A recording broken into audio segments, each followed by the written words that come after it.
Hello students, welcome to your mathematics classes. अब हम start करें हमारा नेक्स्ट क्वेश्चन है क्वेश्चन नंबर 8।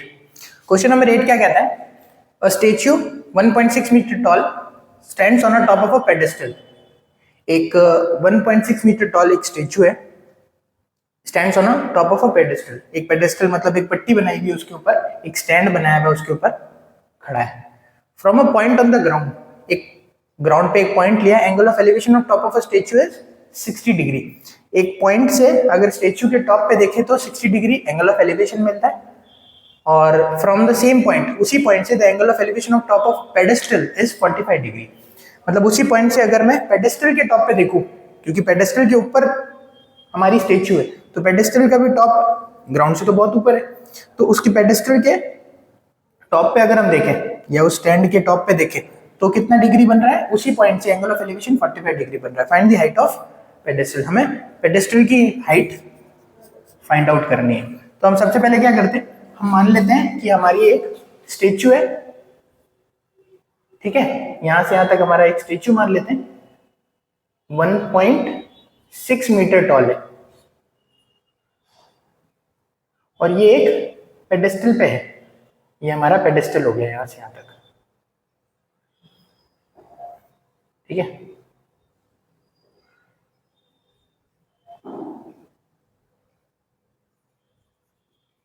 ये पेडेस्टल हो गया, ठीक है। और इसकी जो हाइट निकालनी है हमें, वो हम हाइट h मान लेते हैं, क्योंकि find the height of pedestal, यही हाइट फाइंड आउट करनी है। अब from a point on the ground, ground पे कौन है? पेडेस्टल है। इससे जो एक ही पॉइंट से हम स्टेच्यू के टॉप पे भी देख रहे हैं, ये हमारा स्टेच्यू है, और ये जो है हमारा पेडेस्टल है। पेडेस्टल की हाइट हमने कितनी ली है? h मीटर, यहां से यहां तक, ठीक है। अब ये जो पॉइंट है, ये पॉइंट ए मान लेते हैं, ये जो है टॉप ऑफ स्टेच्यू है, और ग्राउंड से एक बार अगर टॉप ऑफ स्टेच्यू देखा गया तो कितनी डिग्री बन रहा है? 60 डिग्री। ऑब्वियसली स्टेच्यू ऊपर है तो ज्यादा डिग्री बनेगा। और एक बार क्या हो रहा है कि हम कहाँ देख रहे हैं? पेडेस्टल के टॉप पे, तो पेडेस्टल का टॉप जो है वो कितना बन रहा है? ये वाला एंगल बनेगा। और पेडेस्टल के टॉप पे हमको देख रहे हैं तो 45 डिग्री, और जब स्टेच्यू के टॉप पे देख रहे थे तो 60 डिग्री, ठीक है। अब यहां लिख देते हैं हम, h क्या है? Height of pedestal. a इस पॉइंट को मार्क कर देते हैं b, इसको c, इसको d।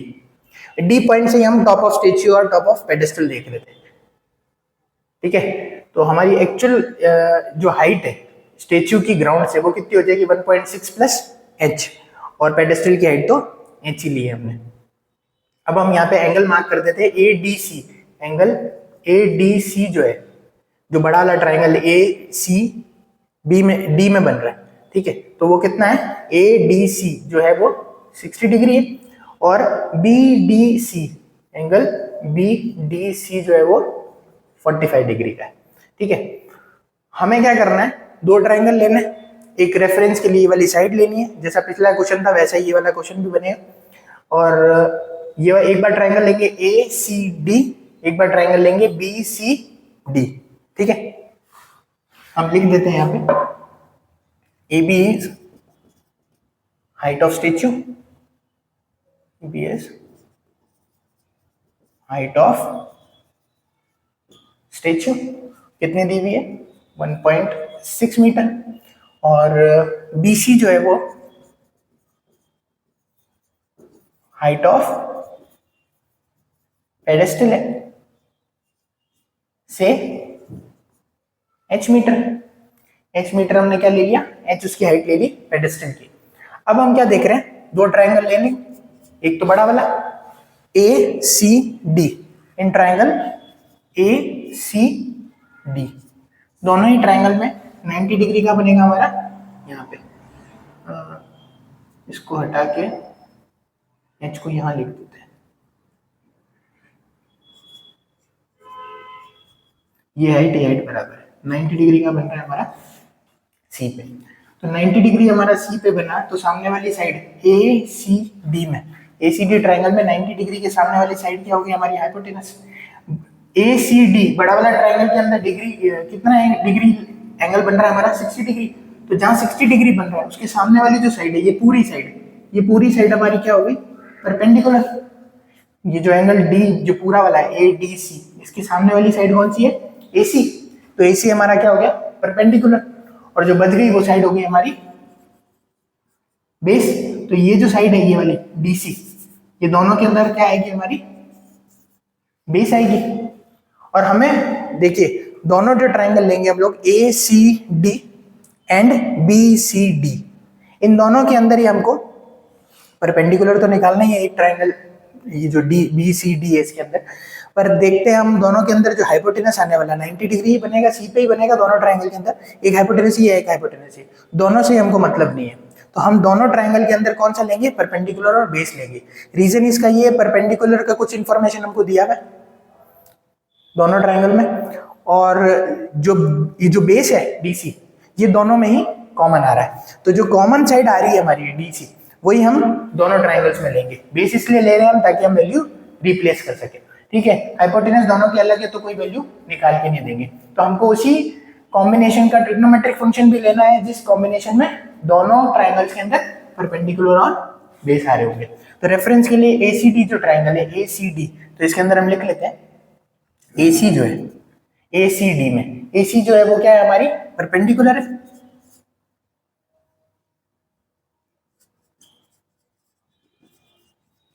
एसी परपेंडिकुलर है, एसी हो गया। डीसी जो है वो बेस है,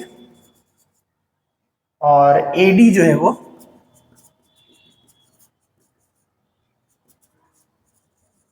हाइपोटेनस है। अब हम ट्राइंगल देखेंगे एसीडी, तो कौन सा एंगल लग रहा है हमारा, 60 डिग्री। और कौन कॉम्बिनेशन होता है, कौन सा ट्रिग्नोमेट्रिक फंक्शन कॉम्बिनेशन देता है हमारा परपेंडिकुलर और बेस का, tan of theta. tan of theta is perpendicular ratio of perpendicular and base. तो और एंगल कितना है 60, तो हम क्या लिखेंगे tan 60 equals to perpendicular upon base. Perpendicular कौन है हमारा, AC, और बेस कितना है DC, ठीक है। अब जो tan 60 है उसकी वैल्यू कितनी होती है हमारे पास में, tan 60 इज √3। और AC जो है वो पूरा, ये जो AC लेंथ है ये किससे बनी हुई है, स्टेच्यू की लेंथ और पेडेस्टल की हाइट से। तो सॉरी, स्टेच्यू की हाइट और पेडेस्टल की हाइट से, दोनों की हाइट मिला के हमारा जो ये AC है साइड वो बन रही है। तो 1.6 plus h is our AC। तो AC is 1.6 plus pedestal height. 1.6 height हो गई किसकी, AB। AC जो है वो किससे बन रहा है, AB प्लस BC से। AB हमारी स्टेच्यू की हाइट है और h हाइट है पेडेस्टल की, तो हमने क्या लिखा 1.6 प्लस h। और जो DC साइड है वो क्या है हमारा, दोनों में कॉमन आ रहा है, उसको DC रहने देते हैं।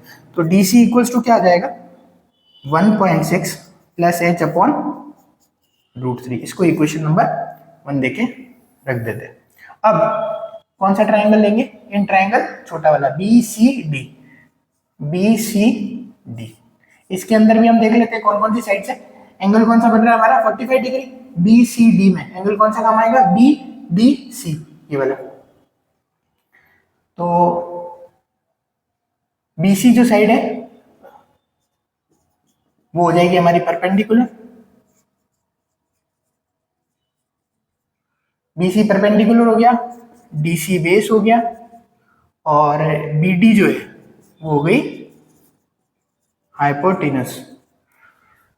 अब हमें क्या करना है, BCD के अंदर भी हमें कौन सा कॉम्बिनेशन चाहिए जो फाइंड आउट करना है, और जो कॉमन साइड थी, ठीक है। तो कॉमन साइड कौन सी थी, DC which is base, and जहां एंगल बन रहा है उसके सामने वाली साइड होगी परपेंडिकुलर। ये छोटे वाले ट्राइंगल की बात कर रहे हैं, छोटे वाले ट्राइंगल में एंगल बन रहा है उसके सामने वाली साइड परपेंडिकुलर, 90 के सामने वाली हाइपोटेनस, और जो बच गई वो साइड बेस, पहले से ही मेंशन है। इसीलिए हमने पहले वाले ट्राइंगल में बेस ली थी। क्या रीजन था, क्योंकि ये जो बेस है वो दोनों ही ट्राइंगलों में DC कॉमन आ रही है, इसी से वैल्यू रिप्लेस कर पाएंगे हम। तो अब हम लगाते हैं tan of 45 degree. tan of 45 किसमें लगाया, परपेंडिकुलर और बेस में। इसका परपेंडिकुलर कितना है h, और बेस कितना है DC। तो tan 45 की वैल्यू कितनी होती है, sin 45 upon cos 45, 1 upon √2 upon 1 upon √2 which is 1। तो h अपॉन DC। तो यहाँ से DC की वैल्यू कितनी हो गई, h के बराबर। ये जो इक्वेशन सेकंड में जो वैल्यू आई है हमारी, ये हम रिप्लेस कर सकते हैं फ्रॉम इक्वेशन 1 एंड 2। फर्स्ट और सेकंड इक्वेशन से क्या, डीसी की जगह मैं क्या रख सकता हूं, एच। डीसी की जगह क्या रख सकते हैं, एच। तो एच इक्वल्स टू, ये एच यहां रिप्लेस किया तो आगे क्या लिखा हुआ, 1.6 प्लस एच अपॉन √3। अब यहां से सॉल्व कर लेते हैं, क्रॉस मल्टीप्लाई किया तो h √3 equals to 1.6 plus h. ठीक है, अब क्या करेंगे, ये एच को इधर लेके आ जाते हैं, तो h √3 minus h equals to 1.6, ये एच इधर आ गया। अब क्या करेंगे, एच कॉमन ले लेते हैं, कितना बचा, √3 माइनस 1 इक्वल्स टू 1.6। एच की वैल्यू निकालनी है तो क्या आ गया, 1.6 अपॉन √3 माइनस 1। अब जो हमारी वैल्यू है नीचे वो रूट में है, तो इसका क्या प्रोसेस होता है, रेशनलाइजेशन, क्योंकि डिनोमिनेटर में रूट में आंसर नहीं देते। तो हम क्या करेंगे अगले स्टेप में, 1.6 तो ऐसे ही लिखा हुआ रहेगा, √3 माइनस 1 से ही √3 माइनस 1 का हम रेशनलाइजेशन करेंगे। रेशनलाइजेशन कैसे करते हैं, इसके कॉन्जुगेट से मल्टीप्लाई और डिवाइड करते हैं। तो इसका कॉन्जुगेट क्या हो जाएगा, √3 माइनस 1 है तो कॉन्जुगेट हो जाएगा √3 प्लस 1। ठीक है, अपॉन में √3 प्लस 1, तो हाइट इक्वल्स टू क्या आ जाएगी, 1.6 इंटू √3 प्लस 1 अपॉन में a minus b into a plus b. ये रेशनलाइजेशन इसलिए किया ताकि हमको आइडेंटिटी मिल जाए डिनोमिनेटर में, √3 माइनस 1 √3 प्लस 1, ये हो गया हमारा a, ये हो गया b, ये हो गया a, ये हो गया b, 1 हो गया b। ठीक है, तो a plus b into a minus b is a square minus b square, a square minus b square. अब अगर हम ये देखें, √3 का स्क्वायर कितना होगा, 3, 1 का स्क्वायर 1, तो ये आंसर कितना आ रहा है, यहाँ पे अगर आइडेंटिटी लगाएंगे तो कितना आएगा, √3 minus 1 into √3 plus 1 is a plus b into a minus b, a square minus b square, कितनी वैल्यू आ रही है, 2। तो एच इक्वल्स टू, यहाँ पे लिखेंगे हम 2, आइडेंटिटी लगा दी, वहां वैल्यू फाइंड आउट कर ली। अब ये 2, 1.6 जब 2 से कैंसिल आउट हो जाएगा तो कितना बच जाएगा, h equals to 1.6 upon 2, 1.6 upon 2 is 0.8 और √3 प्लस 1 अनचेंज है। तो हाइट ऑफ पेडेस्टल जिस पे स्टेच्यू खड़ा है वो कितनी आई है हमारी, 0.8 √3 प्लस 1 मीटर, ये हमारा आंसर है। ओके।